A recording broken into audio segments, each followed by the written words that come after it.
don't have a mask on. All right. Episode 1. Blue Jays. Hey guys, welcome to episode officially 1 of Two Trainers Podcast. Episode 1. Pilot episode. We got picked up by the POCO Broadcast Center. No, I'm kidding. Awesome. No. So first question of the day is, Scott, what shoes are you wearing? All right, so a little bit of rarity. You got Kobe Crazy 8 2s. The second one. Kobe was Adidas before he went Nike. Sniped these rare bad boys and loving them. Do you have a story about that, though? Don't you have a story about how much those cost these days? Well, no, I mean, I saw that they were I got lucky, paid $20 for them, and they're about $600 on StockX, as to what I've seen, so I'm not quite sure yet, but what are you rocking? I know these. Jordan 1s. J1s. My one and only high top. I'm not a high top person, but... Those are low.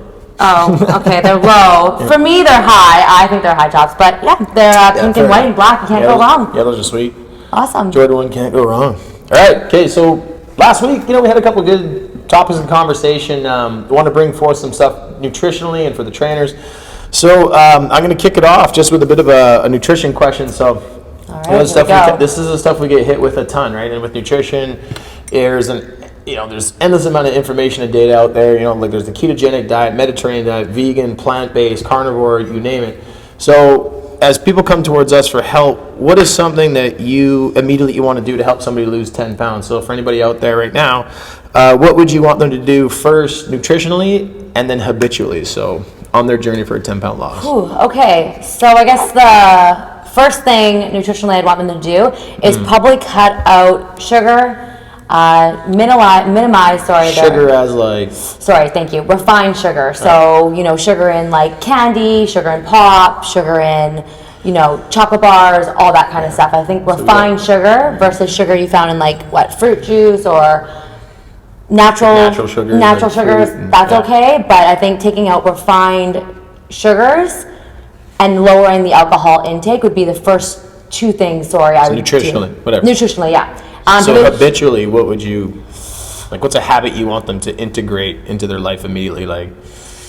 That's a tough one because I want to say meal prep, but meal prep isn't for everyone. But I feel like to start getting a meal prep and handle on portion sizes would be something that I would definitely say. Yeah, it's a commitment, meal prep. I mean, and not everything is for everybody, right? It's just, so for me, habitually, what I would like people to do to lose 10, I would say, write down the definitive amount of weight that you want to lose right now. I want to see it, and I know people use their smartphones for so many things, but I love just writing things down and be like, if you want to lose 50, let's just write it down and hit it. So as old school as that seems, and say nutritionally, I would go something simple like obviously we speak a universal language with sugar. Yeah. I'd probably say try to get yourself off of processed foods. Try to buy whole foods.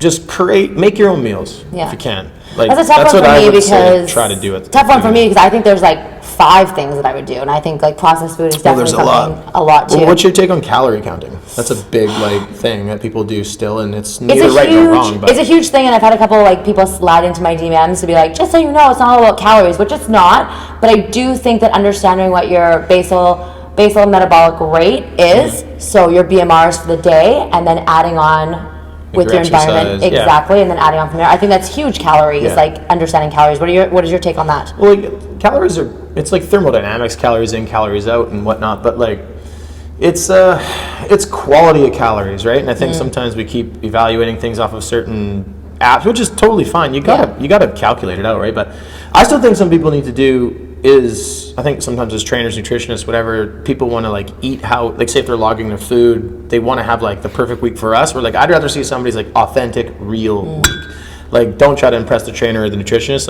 Log it in, whether it's fast food, 5 times a day, who cares? If we can see it, then we can help make some dietary changes, I guess. So yeah, that's the first thing on my questionnaire is asking. I say please list out your typical day, and then in brackets I'm please be honest so I can rate you, so I can assess you properly. Yeah. I think that's a huge thing is people try and be oh, I eat so healthy, and then I'm write that down, and then I see it, I'm okay, if we just take these 5 things out, we can probably see 5 to 10 pounds gone just by doing that. But yeah. Transparency is key. Yeah. Being open with each other, and that And that kind of probably is another question I have later on, but it's like, creating that trust within them to open up, because like, there's that fear of judgment, and that's the one thing I think we do pretty good with, is just trying to make people pretty feel good at reading my clients and understanding like if they're being honest about what they ate or what they didn't eat. So if someone, I have this like rule, and it's Scott, I think you have the same rule, we've talked about this, it's like I always multiply things by 3. I had 1 cookie last night.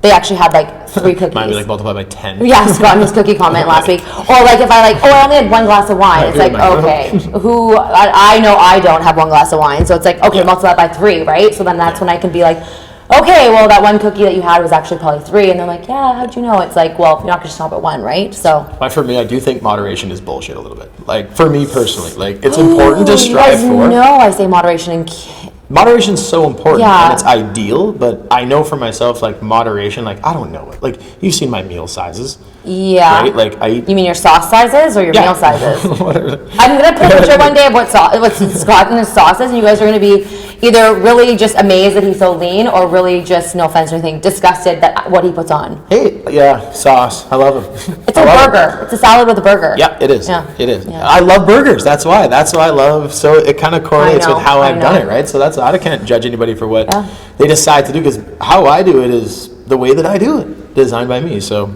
I do believe that moderation is key to seeing results. I know that you think that's bullshit, but I do think that moderation. It's a good. When it's maintaining, a good thing to strive for. When maintaining, I think moderation is good. If you're trying to see that 50 pounds lost, then you're going to have to do a lot in order to see that 50 pounds lost. I think, but again, like I haven't gone on that journey, right, where moderation.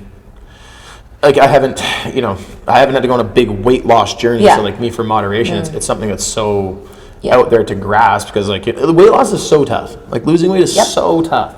It's a grind, and it's like I think that's how it's marketed to be, this quick 6-week, 8-week journey. Man, it is so tough, and we've been on the ride with obviously tons of people. Like, Totally. and it's not just like, oh yeah, sure, because we're cool and we can program how it's going to work out. Like, right, it's a two-way street from the client, and like I said, biologically, so many things going on with people, and it's a constant end of research, really. But if I could say one thing to people on a weight loss journey, and then we can move on, is this one thing is like, not every body type, and Scott, I think will agree, is the same. So what Sally did isn't going to work for Jane, and what Bob did isn't going to work for John. So you have to understand that everybody is genetically engineered differently, and do not follow the same program. Try and find a customized program that works for you. That's why keto works for some people, and intermittent fasting works for other, and carbs work for some people, and carbs don't work. So just make sure, I'll end there on that one. Don't give up either, right? Like it's, you try one thing, and I think it's easy to kind of just give up on it. But I would say, like, well, what's a duration you would say for somebody to try like a new nutritional plan or a certain type of dietary means? Like, I've tried a whole bunch of different stuff, but what's like the minimum time that you would like someone to commit to it? I would say definitely a month or 5 weeks. Yep. Because I think that if you can do something for 5 weeks, you can do a lot. So fitness-wise too. So if you're going to try a new fitness plan, definitely try it for 5 weeks. Yeah. I know it's big because, What about you? Same thing? I mean, that'd be perfect, right? But then there's the other side of the coin with micro goals and, trying to get people to work out for, that's, I always talk about coach yourself into do it for 20 and you might stay for 45. So the stuff with ideal, but man, if someone could have like the perfect day, like the perfect week of just feeling how like that worked, how you felt, like that'd be nice. I think that anyone does my nutrition plan after the first week, their response is, I feel so much better. Okay, well, let's continue, right? Like, let's not stop right now. Let's continue for 4 weeks and keep going. Yeah, just give it a try. Like, master the day, and then, it's going to be a ride, but, it's the nature of just getting better and growth anyway.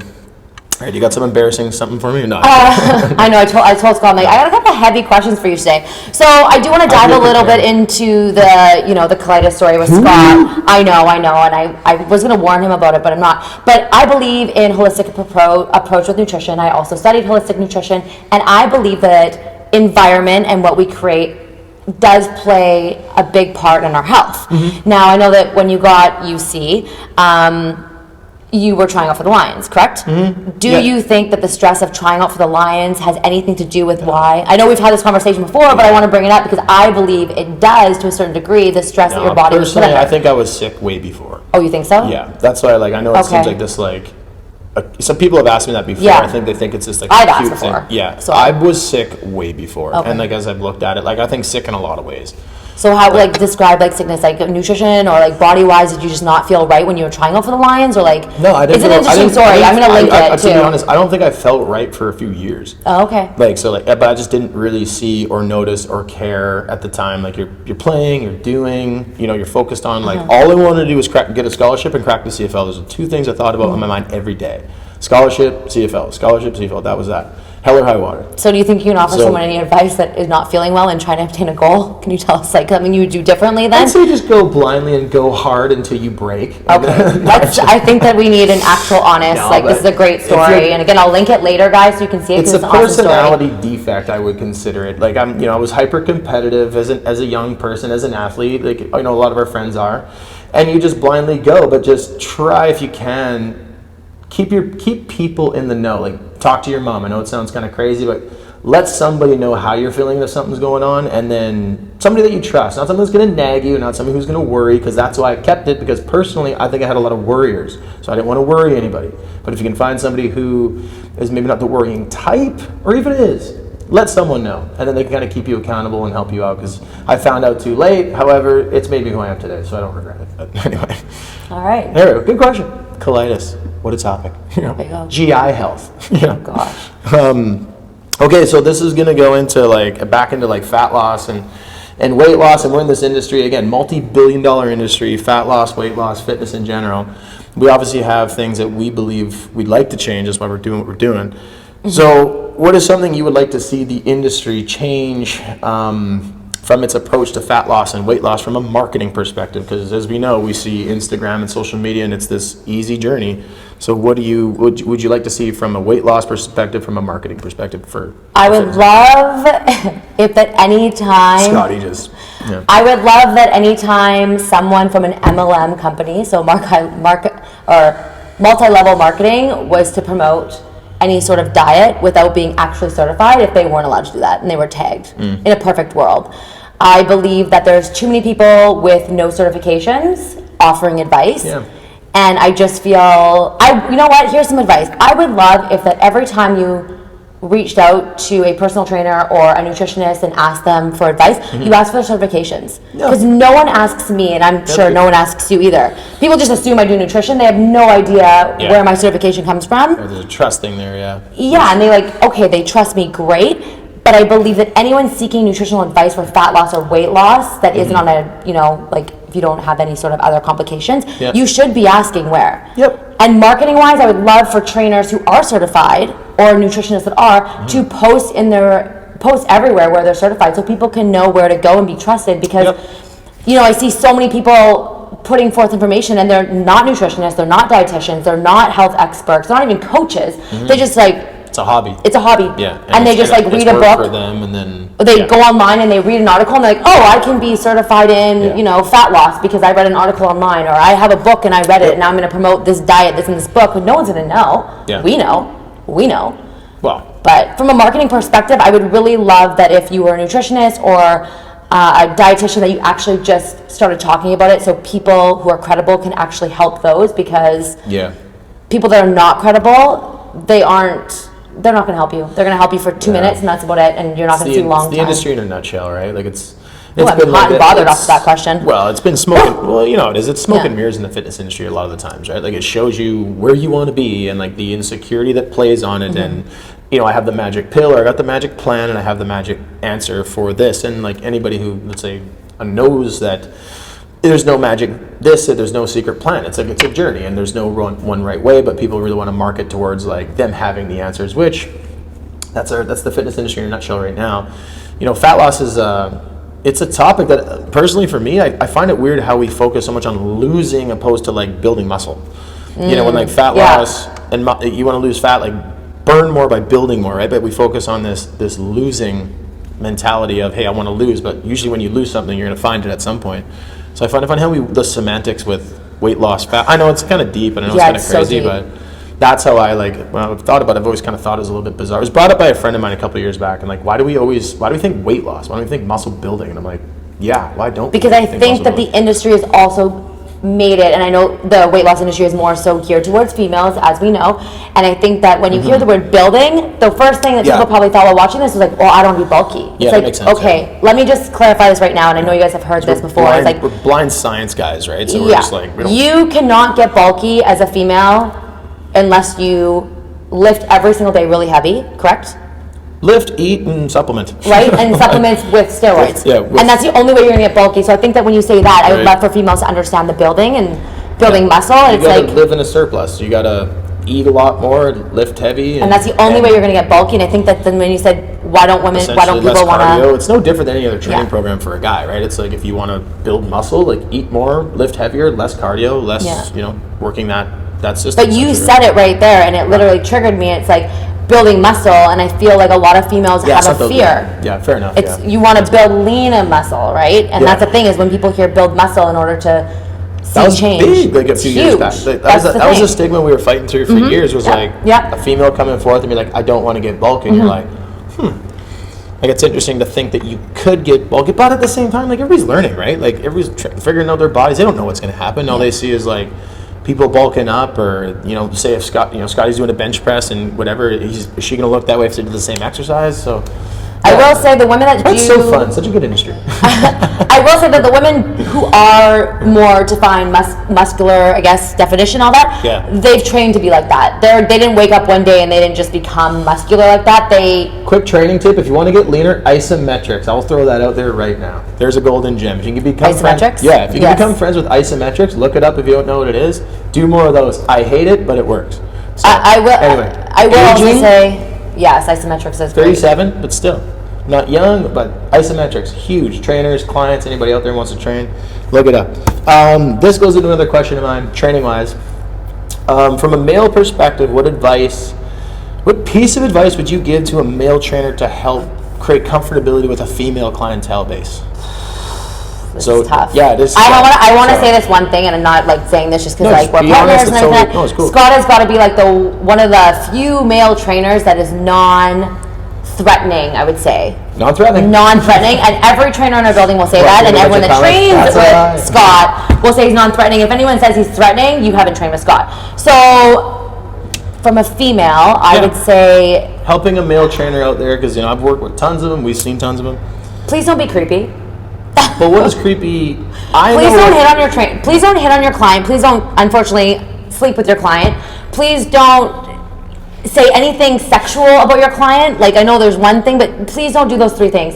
But on top of that, what is those things? Like, I don't. That's be creepy. I feel like there's so many male trainers out there that hands touching. Like, unless you physically know your client and you've gotten to know her, just be aware of the female body and what it can do and how it can look, and just be aware of your surroundings. But if I had to say one piece of advice is don't be creepy, definitely, because you want your client to be comfortable with you. And when your client is comfortable with you, which most of your female clients are, that's when they can trust you and they'll open up, and then that's when you'll gain more clients in that way. If you start hitting on your clients or asking really weird questions, then I think that's when a female will be, her back will get up, and then she'll either move on and you won't know why because she's not going to tell you. This is good because I think it kind of goes into like, what's your intent with coming into the industry? Okay. Right? Like if you're like a male coming in and it's like, because there's attractive people per se, like what's your intent? And maybe like your intent reflects the way that you treat certain clientele, right? Which, I don't know, like just some food for thought. Maybe, I guess I'm hoping. I always ask that question with the trainer, like what's your purpose? Like everybody asks why did you become a trainer, but what do you want to change? Yeah. Like, it's like, why did you become a trainer? Oh, I like fitness, that's great, and I want to live a healthy life. But what do you want to change? What do you want to see this industry morph into if you had a choice, right? I don't know a lot of trainers know that answer. No, but that's the thing. That's what they got to search for it. And, if you don't know it, you can always write it down, come back to it. You don't have to have a perfect answer, right? But I think, the one piece of advice would be make your female client feel comfortable with you in a non-creepy way. In a non-creepy way. You can ask about everything, so. Yeah, that's cool. That's good. Yeah, it's tricky, right? Because it's, you see some people really struggle with diversification, and that question comes forth with what is your clientele base, and it's all across the board. But I think the big thing is professionalism. You really have to seek and learn what those things are, and I think that's being challenged too as well. But like another thing I was going to say is what's another skill set that a trainer can have I know we both worked in the restaurant industry. Oh, yeah. Right? You're a Boathouse Cactus. You worked longer than I did, but we both worked in the restaurant hospitality industry and did customer service. And what's another skill set that helps personal trainers grow themselves and become more confident? You know, because like them training themselves, I think. them training. Okay. What do you think of that one? Like, I would definitely say No, that for sure. There's no doubt about you it. can tell when a trainer doesn't train by the way they train their client. Yeah. You believe that? Well, there's no doubt about it, and this was a controversial question a couple of years back about, you know, body type and size, and doesn't matter what a trainer's body type is. Will we going there today? We're not going to go there, but because I honestly, like, I just want people to be successful. Like, I don't, no matter what it is, but my thing with training is when, say, Cassidy last night, you and I, we were demoing a bunch of exercises, and they're tough, and they're not easy, and they're stability focused, and we're like getting a bunch of reps in. So, but that is expanding your knowledge. Like right there, we all learned a couple new exercises that we could add to our arsenal, and it's like, that should be in, and you can't perform some of those without having a certain base level of training. So if you want your clients to grow, like you should be training to grow, to help your clients expand their program. Yeah. Right? Because no one person has a great program. You have to keep learning and keep exercising to add to become a better trainer. So it's not more about the body type for me. It's more just about the habits and getting in better shape so you can add more, build more. Because if you can't feel it, you can't teach it. True. And I think that's the one thing that you'll hear clients say to all of us is like, I demo something, I make it look flawless, as they say, and they're like, wow, you made that look so easy, it's so hard. I'm like, well, yeah, like I've obviously practiced this, I've obviously done this, right? Because I'm not going to give any of my clients anything I haven't done or I can't do, because I'm not going to go demo a single leg, you know, Bosu jump, then into a hop, you know, if you haven't done it, right? Practice it, right? And like you have to introduce certain degrees of difficulty, you have to have it practiced. Some trainers are super gifted with their movement, they're athletic, and like I said, it's not really about the body type, but it's more about, well, you are. You think you underestimate yourself, my next for sure. question, yeah. Right? So and to get better at things, you got to be trained. Well, what do you think a quality that a trainer could have? I'm going to flip the question to you, is what do you think a quality a trainer could have besides customer service? Because that is huge. Customer service with personal training is huge, I believe. I hate to get super cliche, but it's like after you get like your professional game down, your training game down, you know, you're consistent with building and handling your schedule, which as it grows, like you're going to get more tired, you're going to need to get in better shape. And I think learning how to add value to your customer and your clientele base, like, and that's coming with just the little things, like the little details. And I don't know how that's taught. Like I got taught by my dad, my grandpa, my grandma, like, you know, my mom, all these women in business and people who really focused on little things. So adding value to your clientele in some way, that's up to you, is super important. Goes into customer service. Doesn't say, yeah. You know, but adding value to What's one thing that you do for your clients that's above and beyond? I already have mine in my head if you're going to flip the question. Above and beyond for my clientele, I wouldn't say it's like, I would say just like meet and greets and music. I think just trying to customize things. Definitely music. Trying to like customize it to their taste for the most part, right? I know we got a facility and everybody's different, but really trying to make it an environment that's either customized to my client's taste or the environment itself. I think that stuff is important. I think just those things where like it's not about me, and this I've been in certain environments where it's not about my music taste per se. Like sometimes yes, but it's about what's good for the group. And I think that's like a big thing for our studio. Okay. I think. Right. All right. You want me to ask the next one? Yeah, you're good. I'm good. Right. Yeah. Introvert or extrovert? Which one do you think you are mostly? What's the one that's outgoing? Extrovert? Yeah. Oh yeah, I'm definitely an extrovert. Right. I am, but I'm definitely an extrovert. I'm definitely like the person that loves to host the party, that's the center of attention of the party. I like to make sure that everyone's like table touching, as I call it. But I do like to be alone. Like I do really like to be alone sometimes and just sit in darkness. I like to be alone a lot. Scott is alone 24/7. I like to be outgoing, but I think that the pandemic has taught me to be alone more, and definitely going through my divorce has taught me to be alone. I really like to be alone once I got divorced. That's just really weird. Yeah, no, it's interesting. It's kind of like switched it a couple times. Yeah, I people think I'm really extroverted because I'm social. Yeah, you're not. But I'm like I'm extroverted in a certain type of social setting. A comfortable one, a smaller, more intimate one, because I know of this, I do not get energy in big groups. And like I never have. I do. And this is going back to football days where like my pregame is very intrinsic. It's just my zone because I have a hard time socializing and adding in other elements and maintaining focus and energy. So yeah, I would think more introverted, but people do think I'm like super extroverted with the way I am because I talk a lot and sing and whatnot and dance. Yeah, it's usually like in the gym. If you see him like outside, like I don't know if anyone went to that party last year that we threw at Earl's before the world shut down. Scott like was actually angry that I was like taking pictures. I'm like, can I just no more pictures? I just need to get. I was like, love you, okay. Antimo, love the foes, but you know how I am. Yeah, so that's actually one thing that you will know. So if you see Scott outside ever, like when the world is back to normal and we're able to have Christmas party here, you'll see Scott. He's the one behind the bar serving drinks, and I'm the one outside. So yeah, for sure. Yeah, so no doubt about it. No doubt about it. I have a quick question. Yeah, lay into it. So I'm going to revert it to business now. I'm going to go back to business. And I think one of the biggest challenges working with you, for me, is the fact There's that... no challenges. What are you talking about? Okay, that's a whole 3-hour podcast, but sure. The biggest challenge for me is I didn't come from a sports background and you did. And you are hyper-focused on one thing, whereas I'm someone that... talks about how multitasking can actually be done. I know there's a lot of back and forth, and we've had conversations about this. However, that was one of my biggest challenges, that you're hyper-focused where I can do 5 different things. Yes. And I don't believe in that. And my question to you so is, coming into business, how do you think that growing up in a sports background and growing up in competitive sports has played into you becoming a business owner? Because it's talked about in so many business books, and I read these business books and I love them, but I can't relate because I've never done business. Well, I don't know. It's I don't even consider, you call me a business owner and people saying the entrepreneur word, I don't even consider myself that. I mean, I do more now, but for a while I didn't. I was just trying to learn the craft, learn all the mistakes that people made, learn all this stuff, the habits that they use for success, I guess, and just trying to accounting, just trying to learn all the tangibles of business, because I never considered I was. I'm I got to learn more about what are the red buttons, right? What sinks a company? What helps it grow? What are the challenging growth parts? So, but sports, it's just you're competitive, right? So you always want to be your best you. Personally. So does it make you competitive in business as well, or you take pride in something that you do? So it's not a winning or losing thing, but business to me is like a game. It's like a. That's the word I'm looking for. You always used to say that. Game. So yeah, for me, I never see it as a game, right? Yeah, I don't consider it like a baby. You know what I mean? It's not like a child. I do. Yeah, you do. I consider it like a game to play. That the fun part about business is trying to create something that other people can have success through, seeing people grow. That whether that's clients, trainers, us, you name it. So it's hard for me to get. Obviously, you're emotionally invested in your business. Of course, it's you're in it, but I don't consider it like a child. Yeah, I do. Yeah, maybe a puppy. No, but not a puppy. And that's that's one of the biggest challenges. I would be well, it's like my baby, and Scott's it's not a baby, it's a business, and I'm business is like a mountain. It's it's just something that I just feel like I really want to climb. Okay. After I got in, you're just attracted to it, and.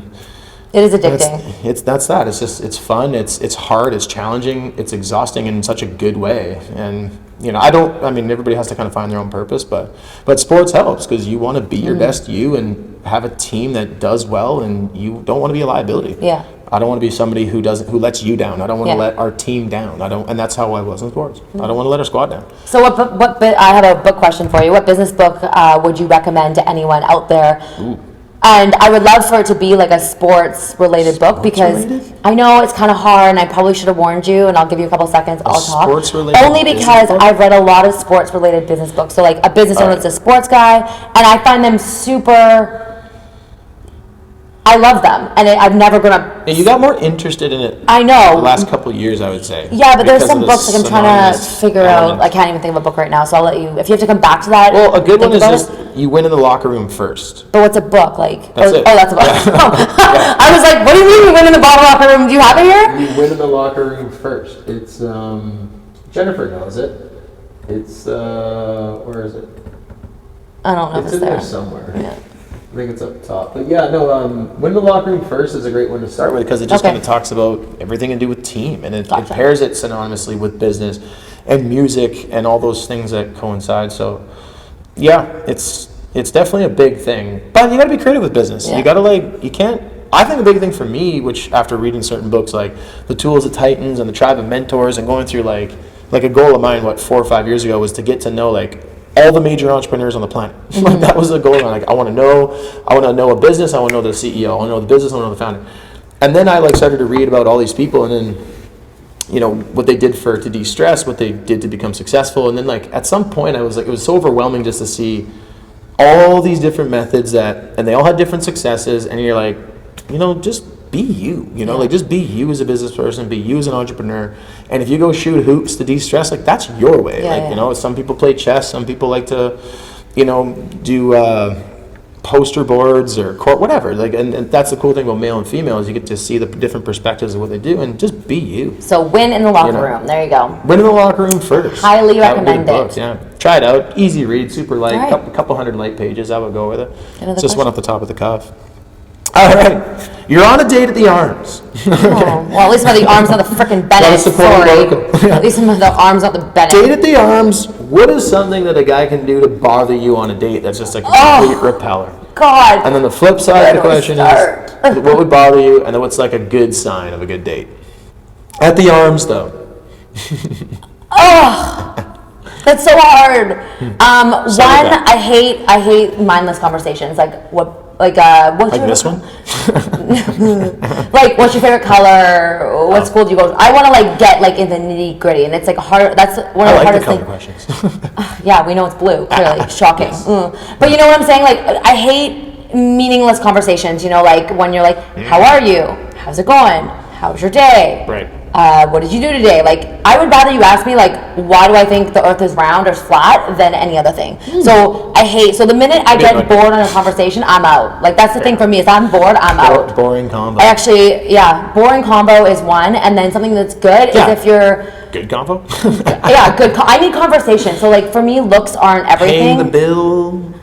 That's a funny story. I just actually told Avery that story the other day. Paying the bill, I don't, here's my thing. I don't mind paying. I will always bring out my wallet. I will always offer to pay. If the guy pays, great.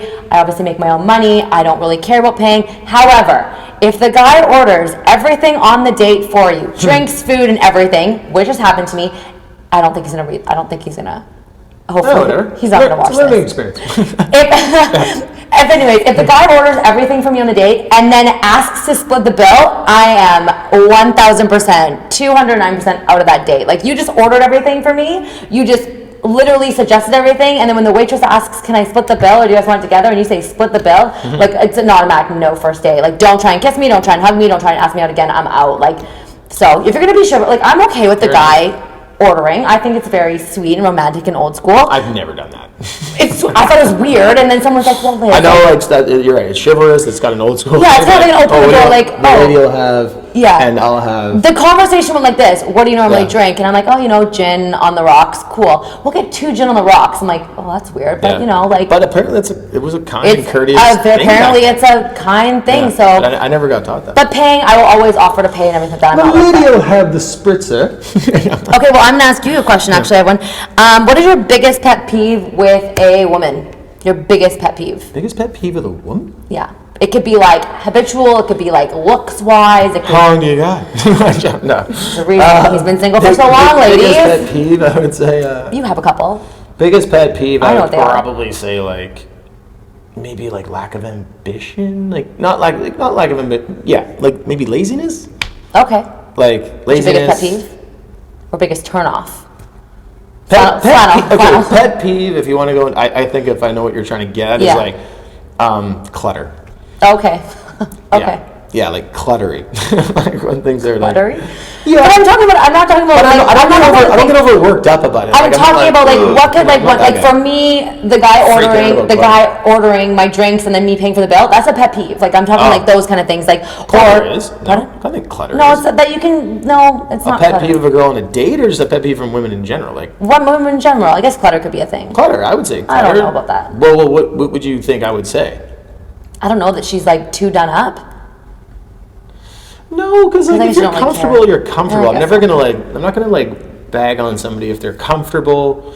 Yeah, I would say like if they're like super lazy. Okay, and, like, clutter. We'll leave it at that one. Yeah, clutter for sure. But at the same time, you know, it is what it is. Okay. Like you expect it. You know what I mean? I live with women. Okay. You know what I mean? Like it's clutter. Okay. You just expect it. That's all I have there. All right, your ideal client. That's what I want to ask.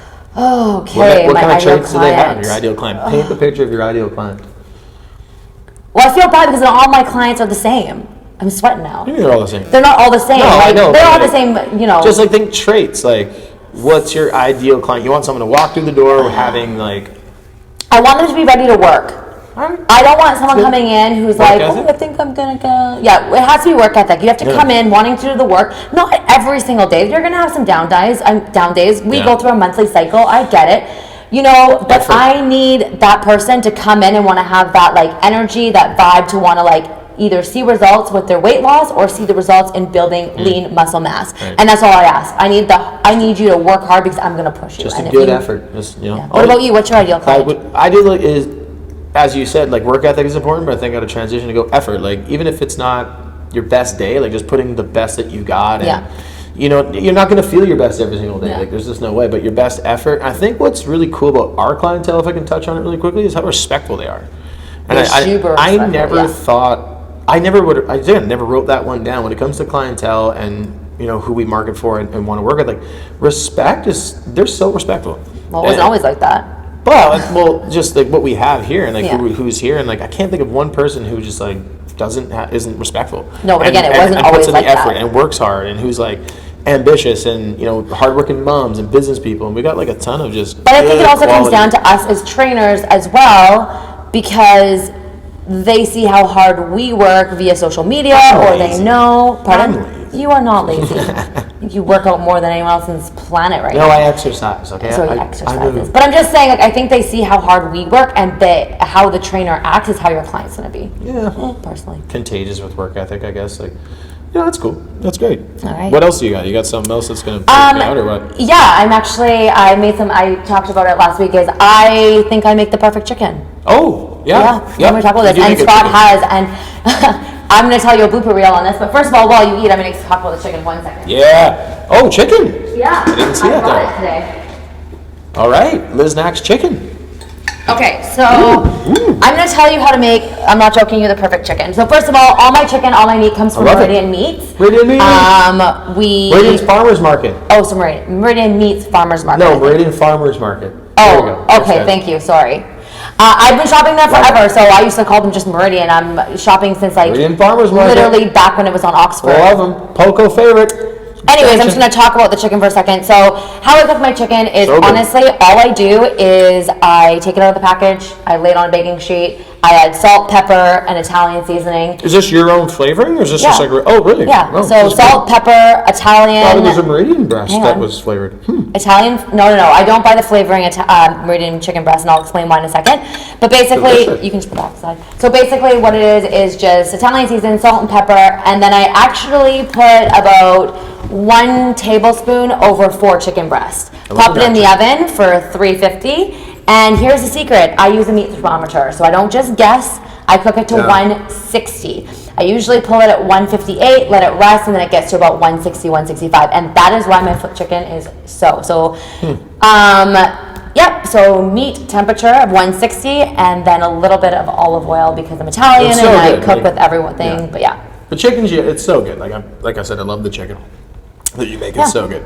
I love it. It's the most moist chicken. Like, I've never had moist chicken. That's why I was like, oh. So there's a story behind why I have moist chicken. So again, I don't think that he's gonna watch, but my ex-husband used to make the worst freaking chicken ever. I'm not joking you. He'd be like, chicken's for dinner, and I'd be like, probably why I became vegan actually.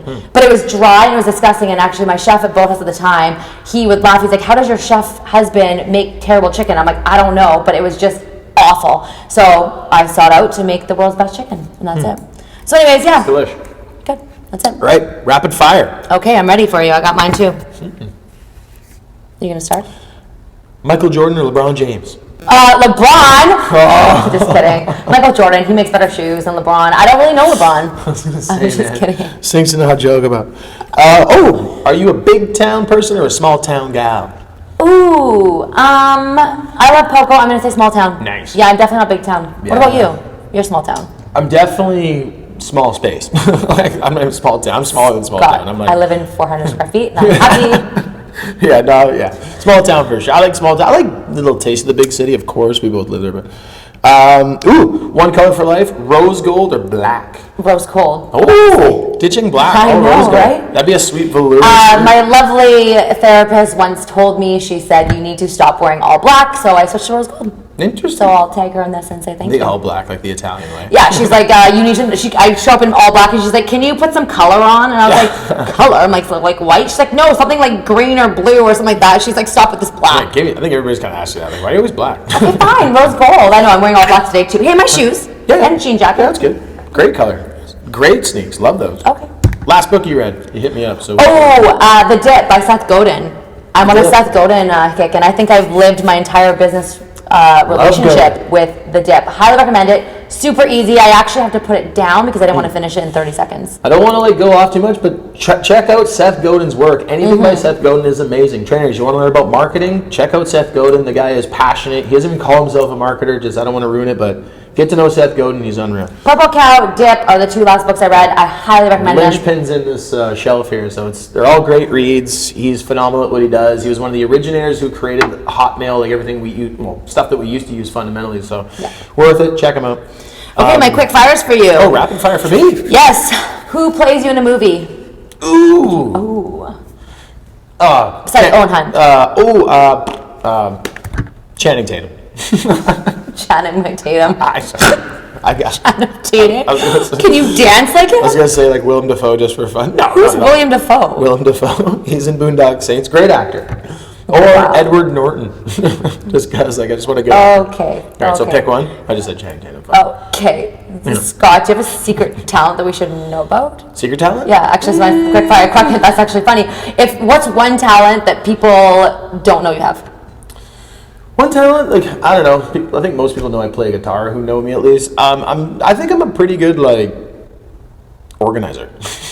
It's not a talent. You're not a home edit edition. Listen, organization. Like I think I'm pretty good at organizing things and keeping things. You just throw things out.